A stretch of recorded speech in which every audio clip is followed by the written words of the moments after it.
The most painful part isn't the betrayal itself. It's that afterward, you stop trusting yourself. You trusted them once. Not the casual kind of trust people give just to be polite. Real trust. The kind where you ignored a few strange signs because you thought, they wouldn't do that to me. The kind where you told yourself, I know this person. Then one day, you discover something small. A message that wasn't meant for you. A sentence that slipped out. A moment they stayed silent when you needed them most. And in that exact moment, it's not just pain, it's that cold feeling rushing through your body. Like someone just pulled the chair out from under you. You still talk normally. You still smile. You still live your life. But something changes. You stop relaxing the way you used to. There's always a quiet question in the back of your mind. Is this person real?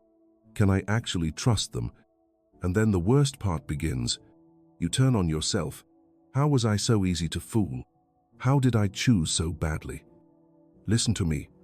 Losing trust after being betrayed a few times does not make you broken. It simply proves that once you lived sincerely. Stay with me until the end, because the final shift in perspective will help you clearly see the difference between wise caution and emotional self-imprisonment. You can trust again, just not in the same naive way. After betrayal, most people swing to one of two extremes. Either they trust again too quickly because loneliness feels unbearable, or they shut down so completely that even kind people are treated like suspects. Both are exhausting. One keeps getting you hurt. The other keeps you trapped in constant vigilance. Stoics chose neither. They chose a third path: calm, clarity, and principles. Marcus Aurelius reminded himself that peace should never be placed in someone else's hands. Epictetus taught that you cannot control another person's behavior, but you can control your own choices. And Seneca believed it is better to walk alone than with people who drag you into chaos. So the real question is not, should I ever trust anyone again? The real question is, how do I trust in a way that keeps my heart warm and my mind safe? And that doesn't come from emotion. It comes from a system. From here, we'll peel back the layers of lost trust one by one. And with each layer, I'll give you a practical Stoic habit to rebuild yourself, not so you become suspicious of everyone, but so you learn to trust the right people. Not so you become cold, but so you become strong. Let's begin. Layer 1. Turn pain into data, not a prison. It usually starts in an ordinary moment. You accidentally see a message, a missed call from that person, a sentence that doesn't quite make sense. Your heart doesn't race immediately.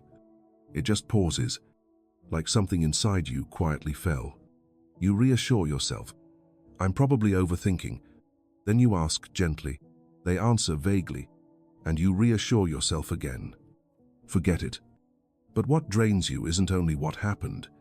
It's the replay. You think about it while eating, while working, at night when you're lying in bed. And every replay comes with new questions. Why didn't I see it sooner? Why did I ignore that sign? This feeling is familiar. It's like slipping once on a wet floor, and afterward, every surface feels dangerous. You stop trusting the ground itself, so you begin examining everything. Their words, their expressions, how long they take to reply. The more you analyze, the more exhausted you become.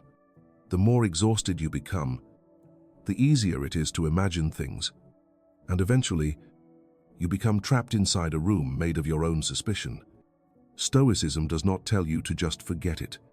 Stoicism tells you to see clearly, because only clarity gives you a real lesson.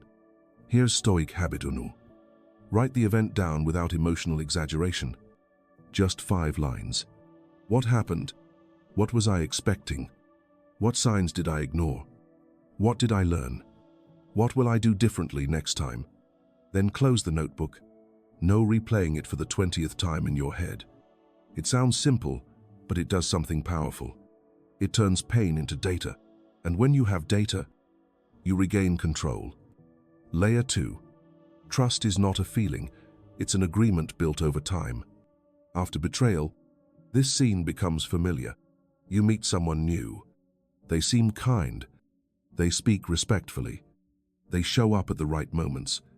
But inside you, there's an invisible break.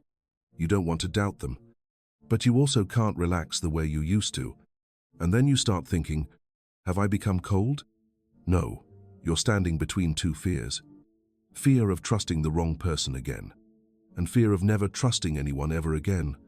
If emotion keeps driving, the cycle repeats. Today they seem wonderful, so you open too fast. Tomorrow they reply late or say one strange thing, and you shut down. That kind of trust is fragile because it depends on temporary feelings. Stoics saw trust differently. Trust is not handing someone everything at once.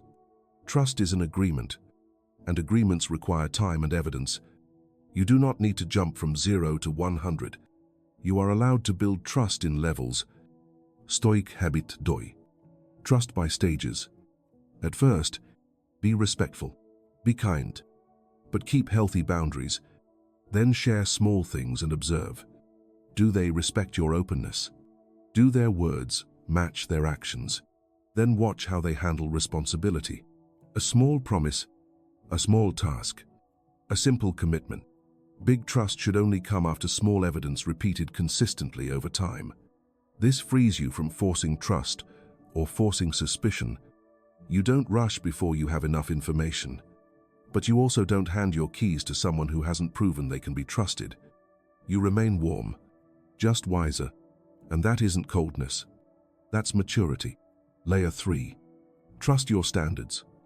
There's something betrayal quietly breaks that people rarely talk about. Trust in yourself. You don't just doubt others, you start doubting your own judgment, and that creates a miserable way of living. Constantly guarded, yet deeply lonely. Stoicism doesn't tell you to build walls. It tells you to build an inner axis. That axis is standards. Because when your standards are clear, you stop obsessively trying to decode people. You simply ask, does this person align with my values? If not, you step back quietly. No drama required. Stoic habit 3. Write your minimum standards. Only 3. The fewer, the sharper.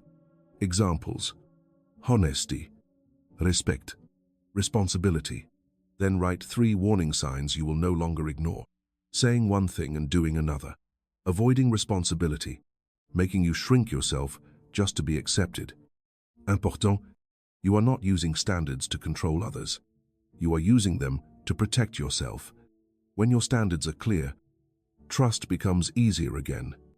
Not because people magically become better, but because you trust your ability to recognize what is wrong and walk away in time.